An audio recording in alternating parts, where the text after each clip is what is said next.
Welcome to Austin Tech Connect, the official podcast of the Austin Technology Council. Presented to you by Netspend. Homegrown in Austin, Netspend has been a leading provider of consumer and business payment solutions for almost 25 years. From prepaid cards to mobile bank accounts to money movement services, Netspend connects people, brands, and payment products to deliver innovative financial solutions. This is Austin Tech Connect, the official podcast of the Austin Technology Council. And this is the podcast about the future of Austin's technology community. My name is Tom Singer, and I am with the Austin Technology Council. And a few weeks ago, we had our annual CEO C-Suite Summit on November 6th. And this episode is from the second panel that we had. The discussion was called Building Inclusive Employment Practices, Addressing Biases and Promoting Diversity. And this panel was sponsored by Cruise, but it was hosted and facilitated by Austin Women in Technology. One of the goals of the Austin Technology Council is to bring our whole community together and collaborate with all of the business groups that serve the techies that work for the Austin companies that are thriving. And what we want to do is bring all these groups together. Instead of being competitors, we want to be collaborators. So we asked Austin Women in Technology if they would put together a panel. And this is that panel, and that means this is a special episode of Austin Tech Connect. Please enjoy. All right, so I am Nicole Pletka. I am the Programs Director for Austin Women in Technology, as well as the Operations Director for Zeitcode, a software development firm here in Austin. I'm very excited about this panel, you guys. The last panel was amazing, talked a lot about getting people together, connecting people, and drinking. Did I hear a lot about alcohol? AWT events, I think I have that special mic. I'm holding it incorrectly, maybe. Hold at the bottom. Hold at the top. Holding at the top is the key. Maybe? I don't know if it's working properly. Okay, here we go. So, AWT events, we always have wine, and I will never forget that Tito's is here in Austin because they often give us alcohol as well. But I have met many of these ladies at AWT events, and it is not just for women. I want to make that clear. We have many members of all genders, and anybody who is willing to support and learn what women want to learn about are welcome to come to our events. So with that, I'm going to kick it off and let you guys introduce yourselves. Vaishali, start. Yes. Hi, good afternoon. My name is Vaishali Jadhav, and I'm a founder of a leadership and team development program that is really inspired by my time living in Austin. After graduating from the University of Texas, I worked for the Gallup organization. So if you hear the platitude that people leave managers, not companies, or ever taken StrengthsFinder, it was an honor to work with that research right out of graduating. But since then, I've worked in leadership development at Whole Foods Market. I was the co-founder of our conscious capitalism work here in Austin about 10 years ago. Since then, have also worked in senior leadership development at Indeed, taught a lot of bias training while at Indeed. Also, most recently was with Procore Technologies, which went public while I was there, taught at the senior leadership level there. And a year ago, started my own company, and I call a lot of Austin clients, thank you, a lot of Austin companies my clients. It's also lovely when Whole Foods and Indeed invite me back.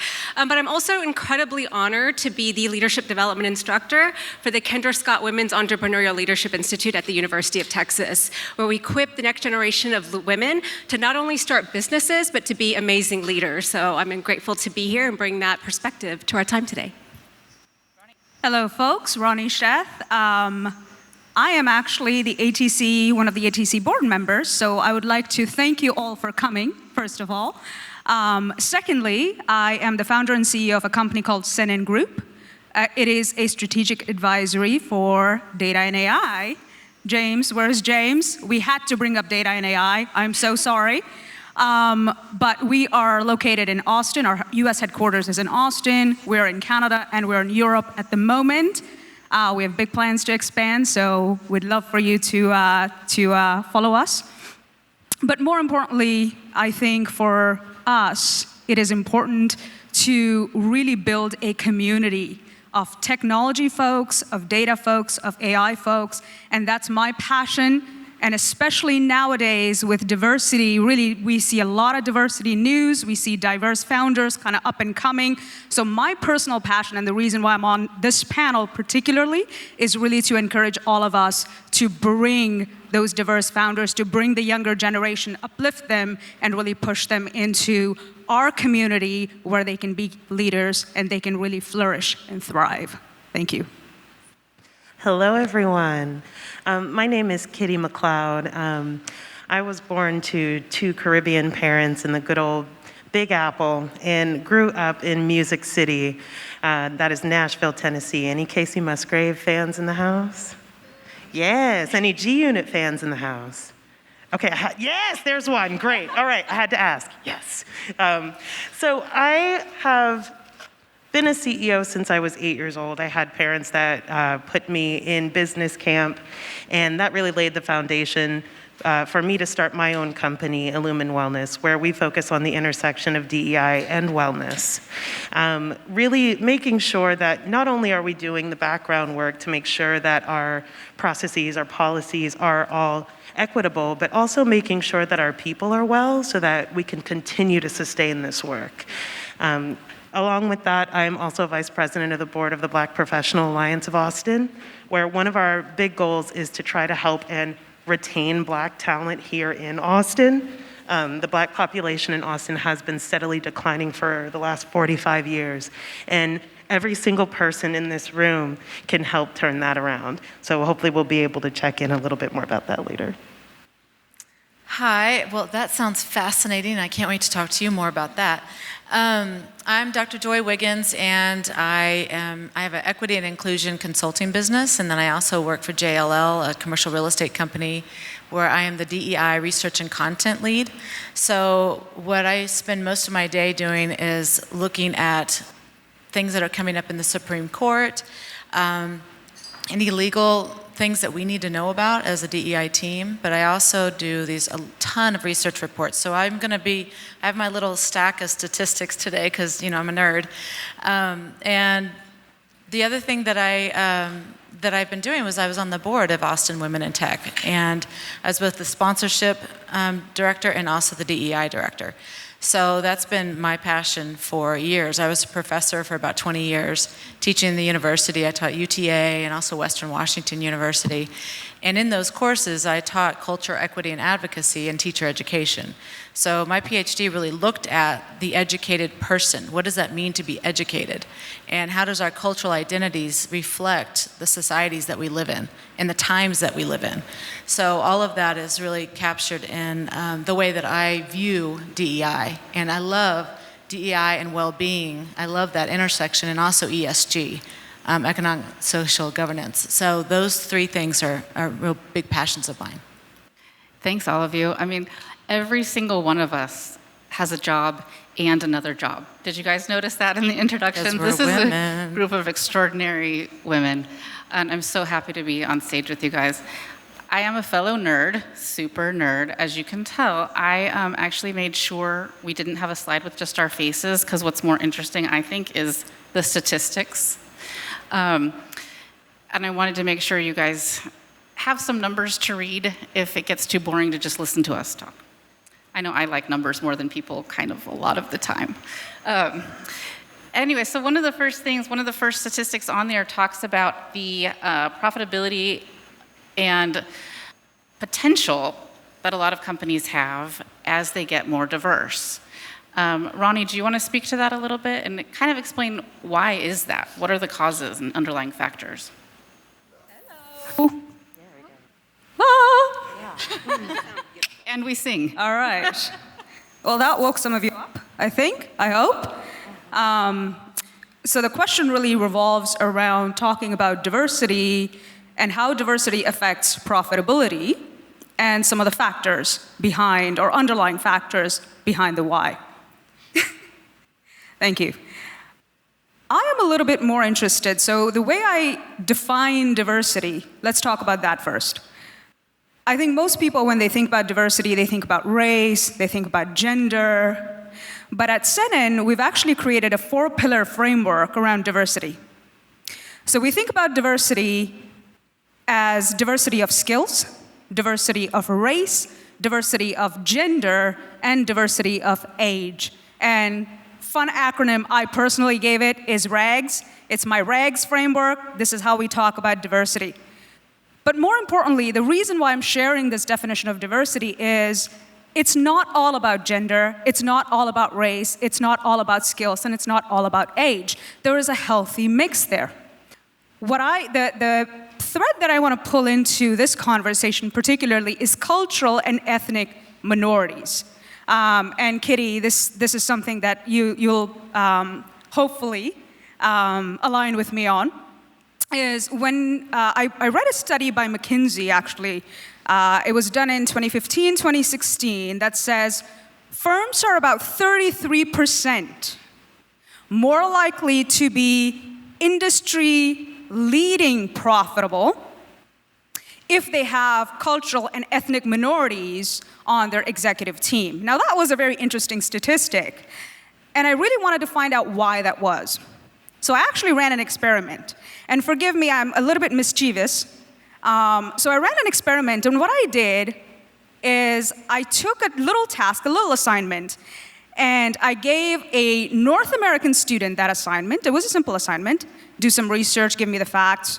And I gave a non-North American Asian student the same assignment. And I said, go at it, give me back the results. I wanted to understand what their first course of action was. So the North American student, phenomenally bright students, by the way, she goes, she looks at the internet, she Googles it.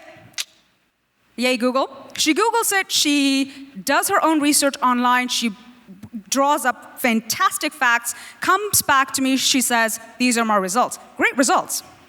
The non-North American Asian student was very interesting. This student goes, I'm going to talk to my friends who are in this particular space. I'm going to do some research, I'm going to talk to them, I'm going to hold conversations, I'm going to take all of the information that other people know, then I'm going to go online, put that all together, and give it to Ronnie. They both had great results, but the important thing to note here is that the approach, the instinct, the first instinct to problem solve was very different. And I ran this experiment multiple times, and it repeated multiple times. Which means, to me, it was important to know there is a way that different cultural and ethnic minorities or people from different backgrounds, let's simplify it, have an approach to problem solving. It's different. And I have, as a leader, as a founder, as a CEO, I have to remember that because for me, the most important thing in my field, we're consultants, and we're in the field of data and AI, we need diversity of thought. We need innovative solutions to complex problems, which means that if I cannot foster and nurture and cultivate a diverse perspective across the board in my team, I've lost already in the market. So when I think about diversity, I'm going to come back to gender. I'm sure we're going to come back to gender and age and skills. But to me, really having that difference in perspective culturally is a big thing. And the why behind it, I think there is a couple of things why profitability is tied to this. Number one, we obviously said there is a very interesting, healthy mix of different perspectives and problem solving that kind of ties into the decision-making aptitude in your company, number one. Number two, there's a guy I follow in London who does this whole business about how to set up your business in China, how to market in China. And he gives some very interesting anecdotes about, hey, you know what? This great brand failed to market in China. They actually just crashed and burned because they did not understand the cultural nuance. That's important.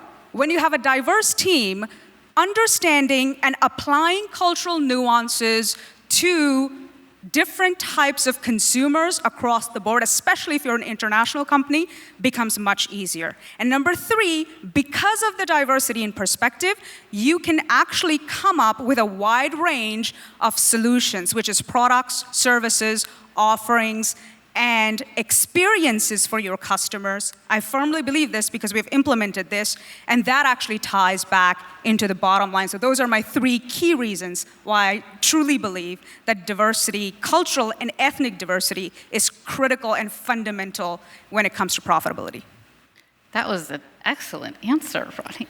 I love the research. I love doing social experiments on people, especially when they don't even know you're doing it, like going shopping in different outfits and seeing how you're treated. I do that one a lot. Or my kids say, "Why are you lying to me all the time?" I said, "Because I want you to be a critical thinker and not believe everything you're told."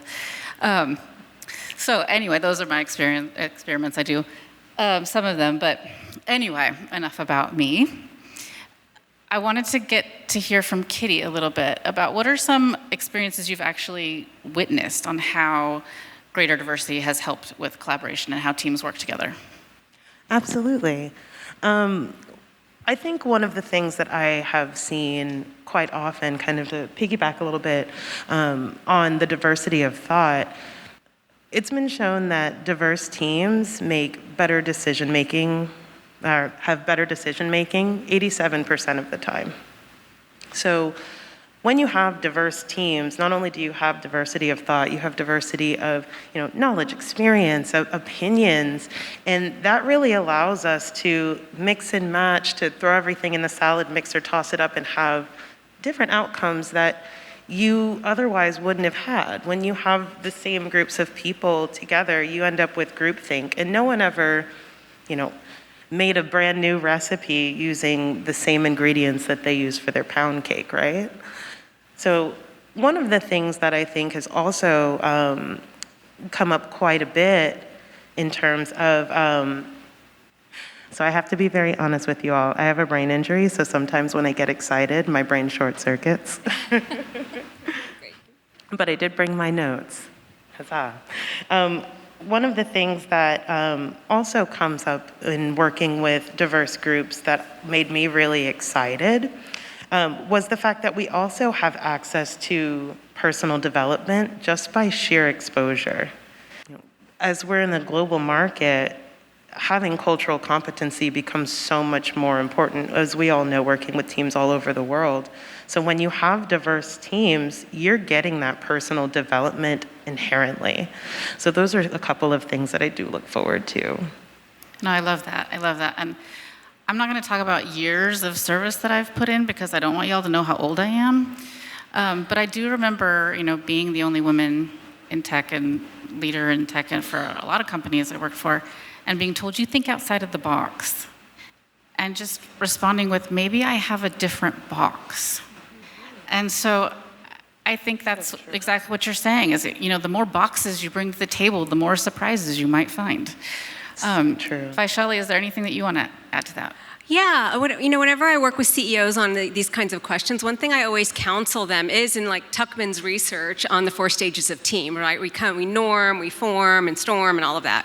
What we know is homogenous teams, they come together, they norm and they storm pretty seamlessly, but then their performance plateaus because we haven't really had any conflict or tension or anything that we've really had to work out.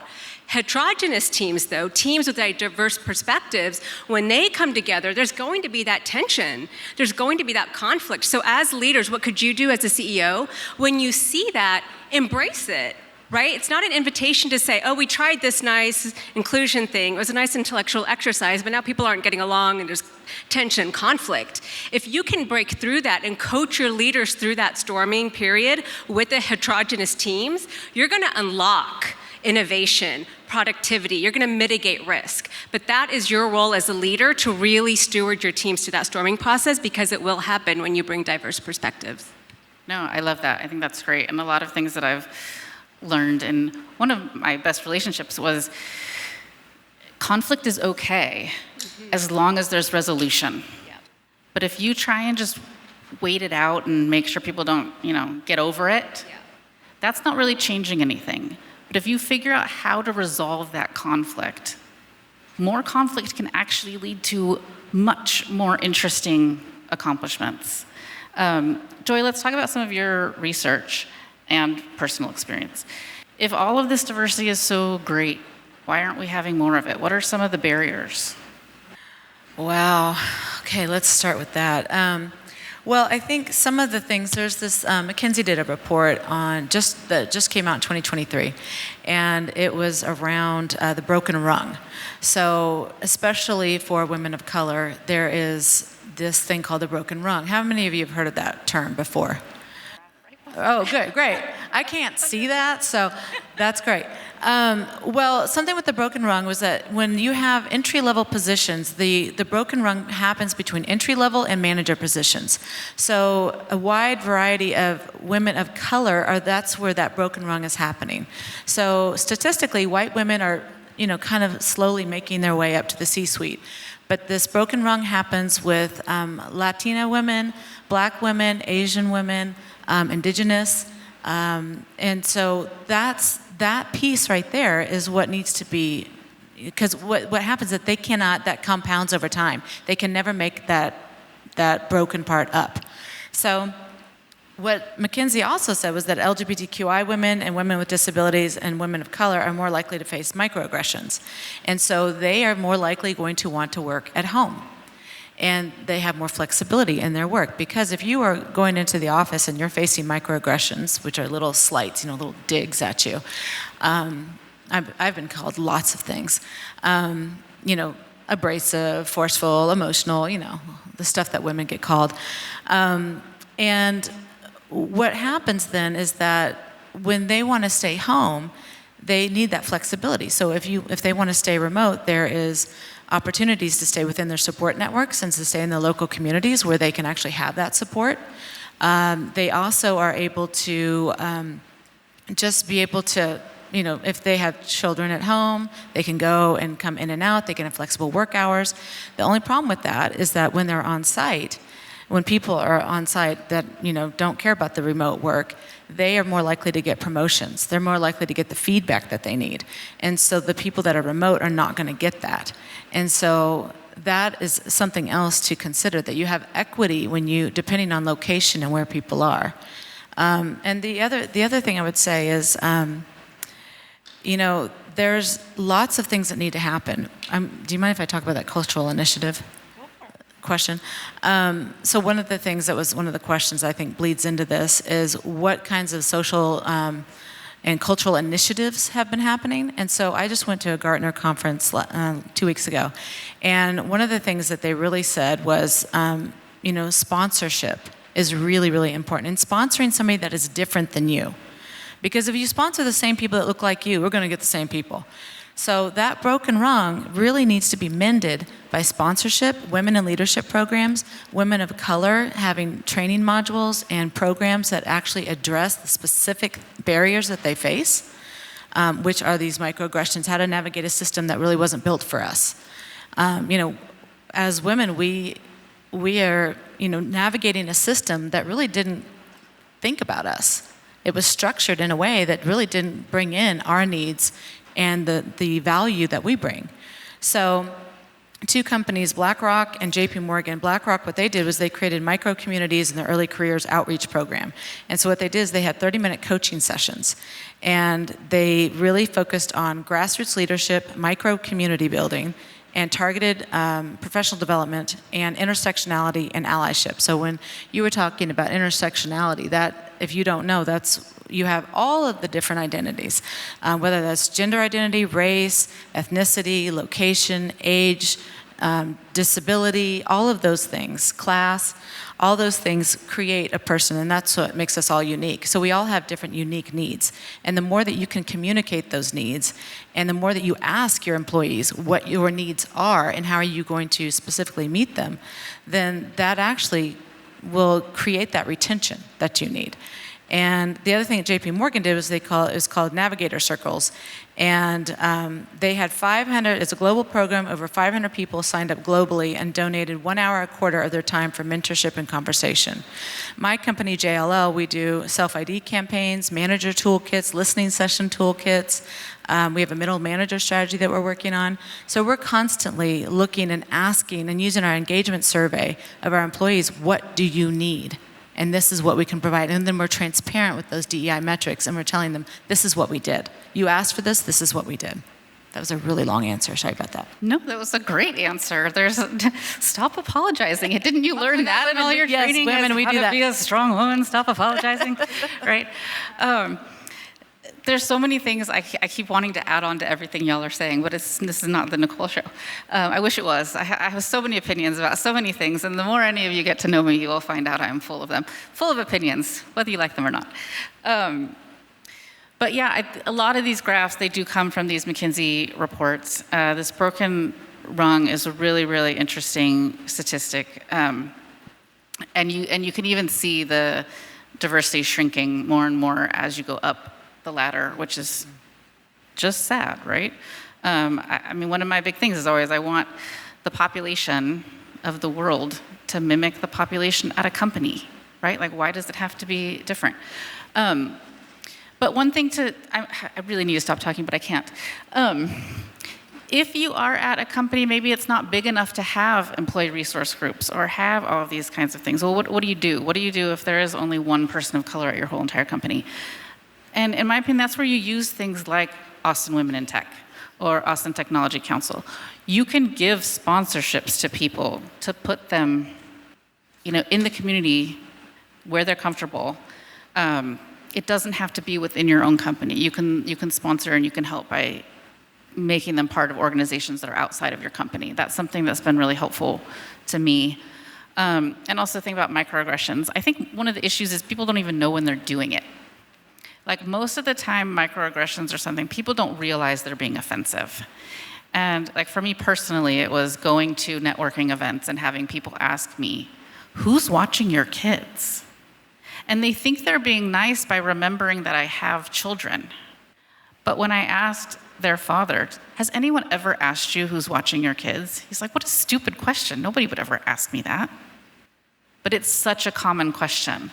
Or things like asking a person of color, how many kids do you have? Versus, do you have any kids? It's these underlying assumptions that people put in their questions that can be very offensive. And so a lot of times just think about your own personal biases and what you're going to ask someone. And even just assuming somebody needs help can be offensive. Always ask people if they want your help, right? Before chiming in with, do it this way, or I think you need this. Okay. There's a reason I wanted to moderate this panel. I could go on forever. I'm going to stop. But if I can add on one extra thing there too, like in terms of connecting people with other organizations where they can find community, shameless plug again, Black Professional Alliance has a Black in Tech affinity group for folks who might not have that safety in their organization. So again, feel free to send your people on. We want to meet them. Yeah, and Out in Tech is a great org too. Afrotech was just here this week. Yeah. That's true. And then also Black Women Who Code and Latinas in Tech too. Mm-hmm. It's really easy. And a lot of these things too are virtual. So you can go to these events, get somebody from your office to go to that virtual event. And we have even things with Austin Women in Tech who's hiring. And that's when you get to advertise if you're hiring. And then we also had stickers that would say, I'm looking. And then somebody else would have a sticker, I'm hiring. So let's, connect. No, all those are great. I mean, there's so many organizations in the community, and especially in Austin, this is a great community for that. But getting back on track and the questions we actually prepared for. So talking a little bit more about the broken rung and how people are not promoted at equal rates, let's try and be a little proactive. How do we solve these problems? Then let's just not talk about the fact that they exist. Who wants to take this? Kitty, Vaishali, do you have some ways they can act differently? Yeah, I would love, and again, this comes from my Gallup upbringing where we know that not everybody's meant to be a leader. We know that, but that is the only track within most companies to be promoted into a leadership role. Just in general, I wish companies did a better job of finding IC level tracks, because you have amazing ICs, individual contributors, that know so much about the business, industry, your customers, but if they don't want to be a leader, then that stunts their growth. And that helps everybody, right? The rising tide lifts all boats, not just women, but that could be something I really wish more companies were better at. And with respect to women, I love, Joy, how you said, ask them, ask what you need. I work with this, I meet every week, I facilitate a circle for women CEOs, and half the women in the group are dealing with bringing up their children. The other half are now taking care of their parents.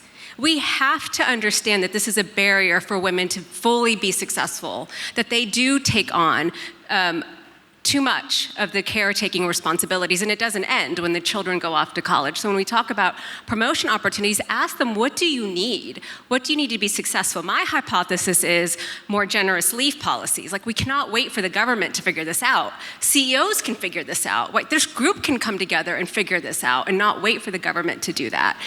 Those are some of the basic level barriers that we can think about removing, so then those women are equipped, and not only equipped to take on the promotions, but they can actually be fully activated in those roles. And so those are things we can start doing in terms of building a community to think about some of these issues.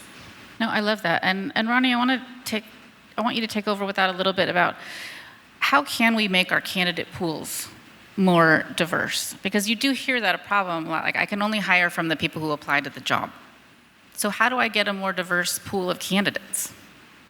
I think about it in two parts.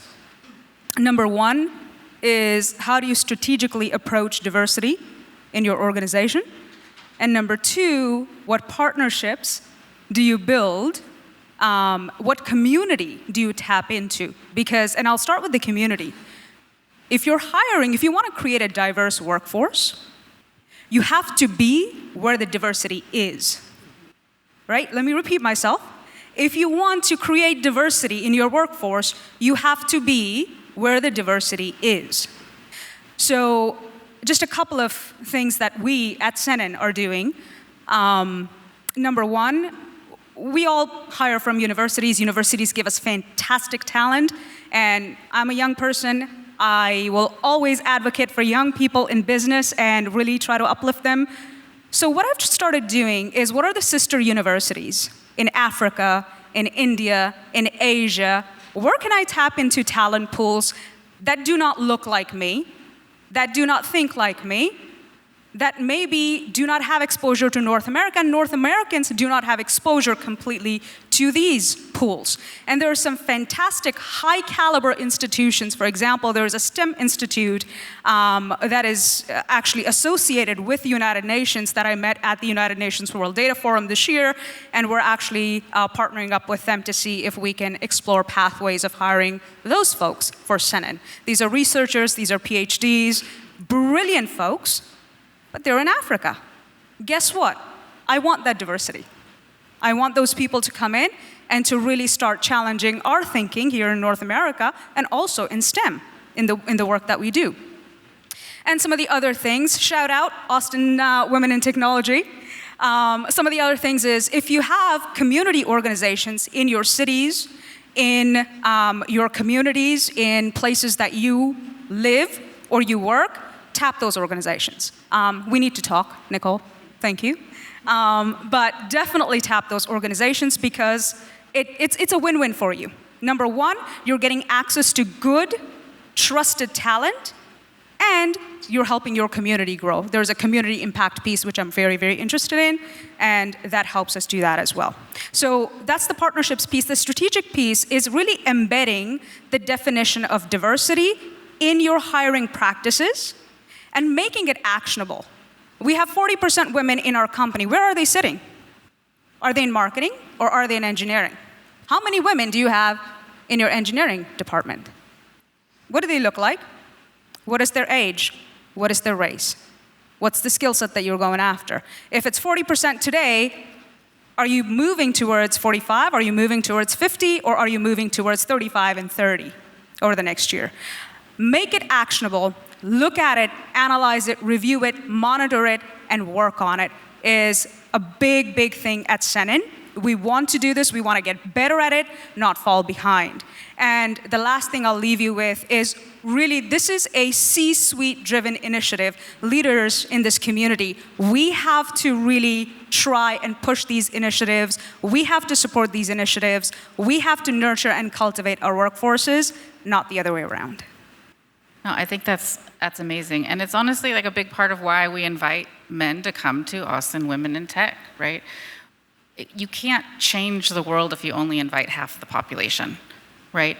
So we want everyone to come, see what the issues, talk to the people who are facing those issues, learn about it directly. Is there anything else you guys wanted to touch on before I open it to the audience? Kitty? Yes. One of the things that has really stuck out and took interest to me is that applicants care about what you're doing at your companies. Simply being open and honest and transparent about your equity and your inclusion initiatives is already a strategy to attract diverse talent. I think it's 67% of applicants are prioritizing diversity initiatives or that they're seeing diversity within organizations. It's also 79% of recent graduates are prioritizing diversity as they're looking for new opportunities. So if this is something that you deeply care about, speak on it, be open about it, put it on your website, and let people know that it's important because they're looking. No, I think, sorry. Let me One see. more thing. Yeah, go for it. There's this great tool called the Gender Decoder for job descriptions, and you can use that to go and filter through all of your applications or your job descriptions. The other thing you can do is use ChatGPT. And that's another great way to filter out. And even just, there's another tool called GapSmooth that your companies can have or buy, whatever, partner with. And what that does is that it's pretty cool, because if you're going to go do a presentation in Japan, it will ask you, where are you going to do the presentation?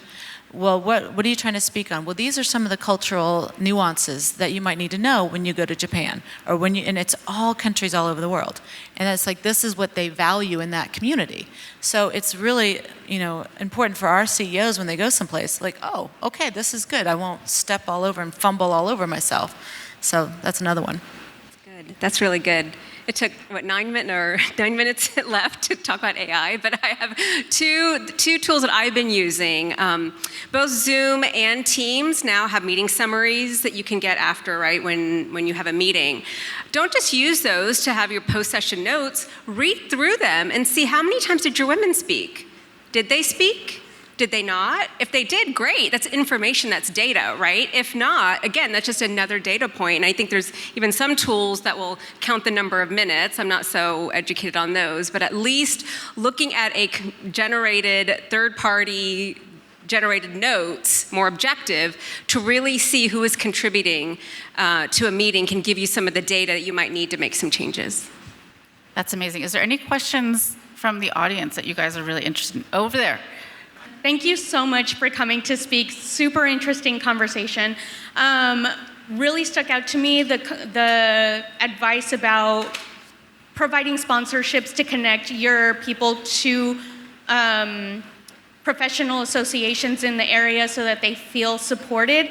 What are the best practices that you all have seen work really well after the sponsorship? You've cheered your employee on and you said, yes, this is something that I'm supporting you with. Once they come back to the office after attending these events or volunteering with these organizations, what's something proactive that the supervisor or C-suite executive can do to continue supporting that in the office? I mean, I can give an example personally. People who come to the Austin Women in Tech events, it is primarily networking, making friends, finding support, but we also do lots of amazing panels and speeches where people learn communication skills and they learn leadership skills, and then they find other people to help them connect with even more technical skills and that type of thing.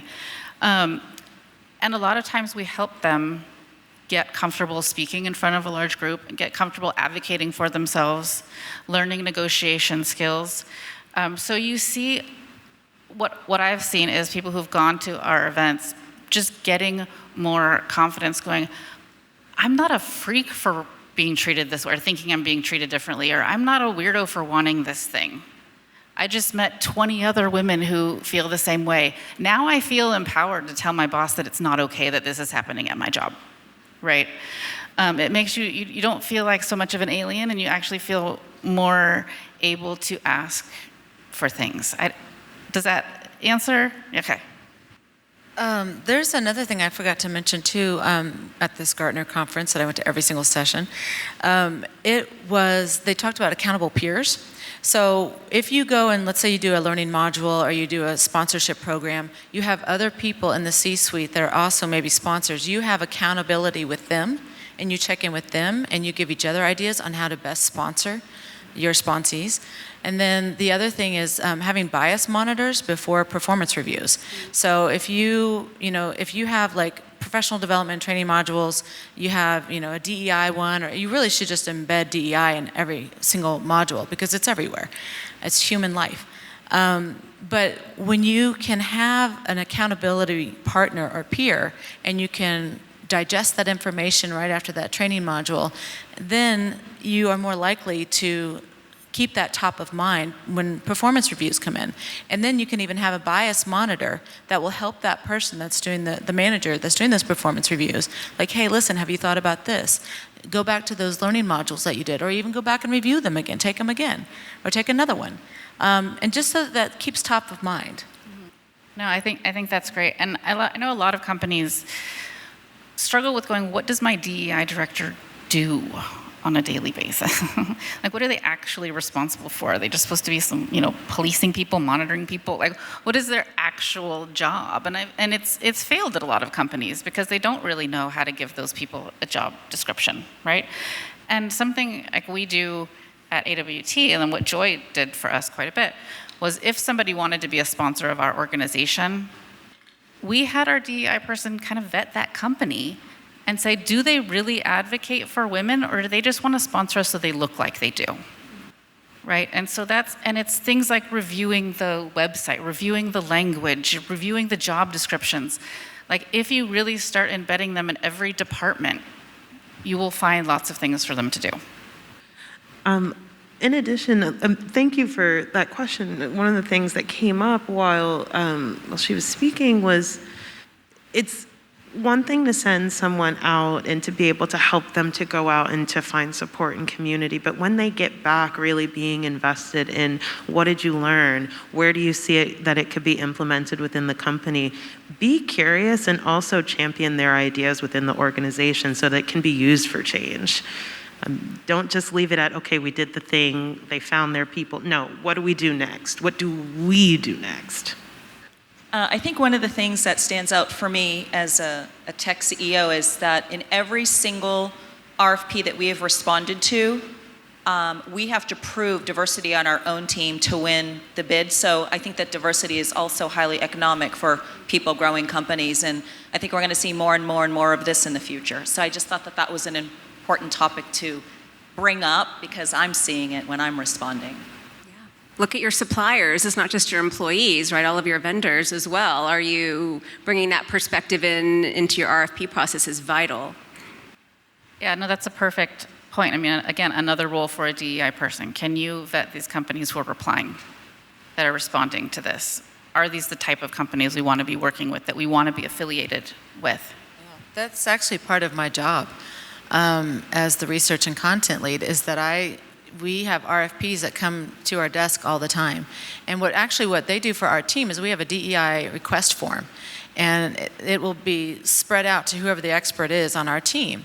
And so I'll get RFPs that are like, well, can you just look at the language? And what are we doing around this? And like, oh my gosh, they asked us about our DEI initiatives. I have no idea. We already have a template that says, here you go. That's what they are. And then if they feel like they need more help, then we have one-on-ones with them. The other thing I do is review job descriptions. And I work with L&D and I review every single one of their learning modules. And if they have a new module they want to do, they bring it to me. And when we have these, weekly meetings where, so it's constantly bringing in every single aspect of it. Talent acquisition, they can definitely be working with the DEI team and be thinking constantly about how do they really think outside the box and not just like, does that person need a degree in this? Do they, there's older people that have variety of experiences that are not necessarily that traditional route. So how does your job description actually say that and allow those people? Because for me, if I look at a job description and it's like, I go, oh, nope, I don't have that. And women tend to do every single bullet.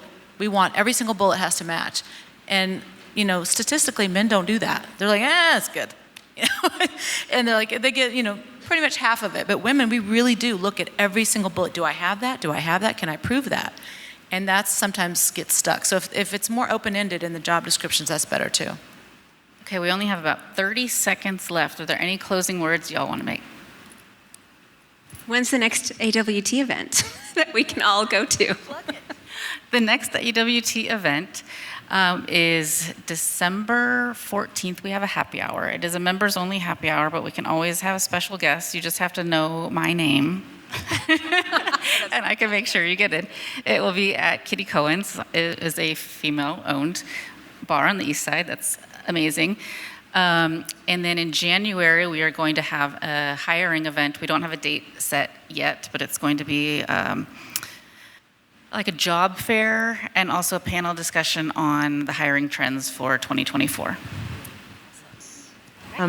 It would be remiss of me to not mention this one organization. How many of us in the room have heard of Autumn HQ, the Austin Urban Technology Movement?